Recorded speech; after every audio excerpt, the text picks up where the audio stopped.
একটি ছোট্ট গ্রামে বাস করত এক গরিব চাষি। নাম তার রঘু। তার সম্বল বলতে ছিল ছোট্ট একটি কাঁচা ঘর আর অল্প কিছু জমি। এই বছর বৃষ্টি না হওয়ায় তার জমিতে ফসল ফলেনি। ধার দেনায় ডুবে গিয়েছিল রঘু।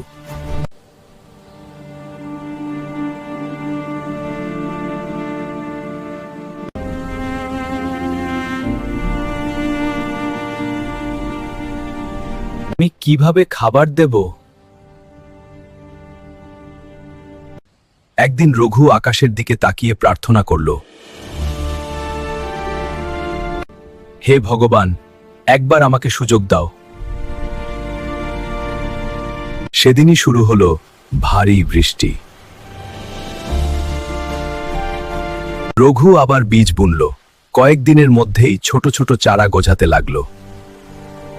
কিছু মাস পর তার জমি ভরে গেল সোনালী ফসলে। রঘুর ঘরে ফিরল সুখ আর হাসি। এই গল্প আমাদের শেখায় যে কখনো হার মানে না, তার জীবনেই একদিন আলো আসে।